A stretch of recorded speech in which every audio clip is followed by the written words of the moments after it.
اب یہاں سمجھیے دین کہتے کسے ہیں؟ یہ لفظ قرآن مجید کی ایک بڑی بنیادی اصطلاح ہے۔ یہ جو لفظ ہے عربی زبان کا لفظ ہے، معنی کیا ہے؟ اس کے دو مفہوم ہمیشہ سے چلے آ رہے تھے، ایک جزا و سزا، بدلہ، اور ایک اطاعت۔ جزا و سزا، بدلہ، اس معنی میں یہ قرآن مجید میں کثرت سے استعمال ہوا ہے۔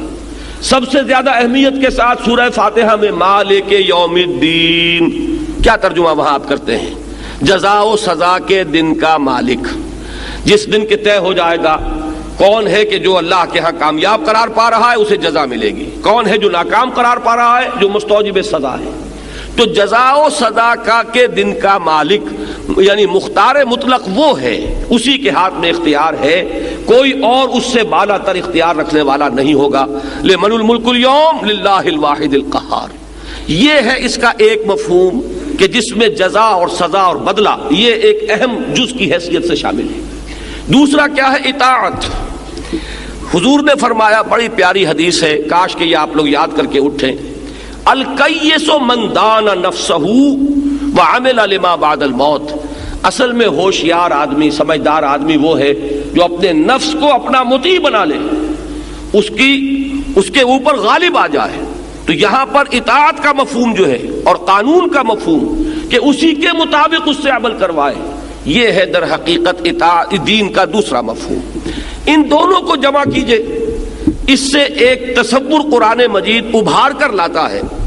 ظاہر بات ہے کہ دنیا میں جو بھی نظام ہوگا اس میں کوئی مطاع مطلق ہوگا جس کی اطاعت لازم ہوگی، اس کا قانون اگر اس کے مطابق عمل کیا جائے گا جزا ملے گی، خطابات ملیں گے، آپ کو طرح طرح سے نوازا جائے گا، اور اگر اس قانون کی خلاف ورزی کی جائے گی سزا ملے گی، جیل میں ٹھوسا جائے گا یا آپ کو سولی پر چڑھا دیا جائے گا وغیرہ وغیرہ۔ یہ پورا تصور جو ہے ان کو جمع کر لیجئے تو اب دین ہے نظام اطاعت۔ جس ہستی کو مطاع مطلق مانا جائے گا وہی در حقیقت اسی کی طرف اس دین کی نسبت ہوگی۔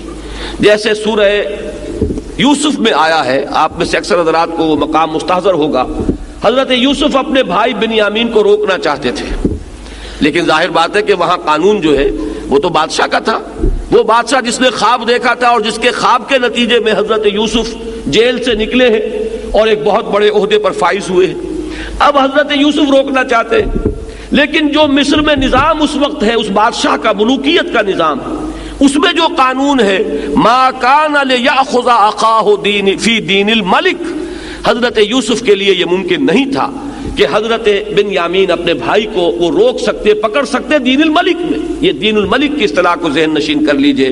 اسی لیے اللہ تعالیٰ نے وہ ایک ہیلہ جو ہے وہ اختیار فرمایا، جس کو کہ فرمایا گیا کذالک کدنا لیوسف ما کان لیأخذ اخاہ فی دین الملک، اس طرح ہم نے یوسف کے لیے ایک شکل پیدا کر دی، ورنہ اس کے لیے یہ ممکن نہیں تھا کہ وہ اس قانون ملکی، قانون ملکی، بادشاہ کے قانون کے تحت جو اس وقت نافذ تھا وہ اپنے بھائی کو روک سکتے۔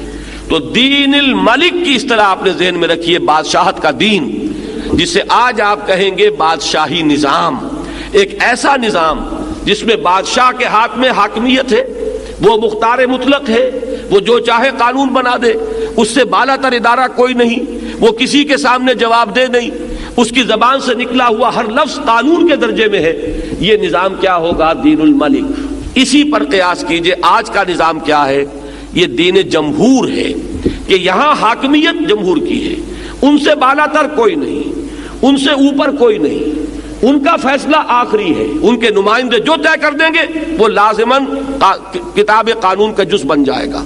یہ دین الجمہور ہے، اور اس سے بالا تر سب سے اعلیٰ نظام وہ دین اللہ ہے۔ دین اللہ کیا ہے؟ اللہ ہے مطاع حقیقی، اللہ ہے مالک حقیقی، اللہ ہے حاکم حقیقی، اللہ کے لیے حاکمیت ہے، سروری زیبا فقط اس ذات بے ہمتا کو ہے، حکمراں ہے ایک وہی باقی بتانے آزری، سارا نظام اس کے تابع آ جائے گا، یہ دین اللہ ہو جائے گا۔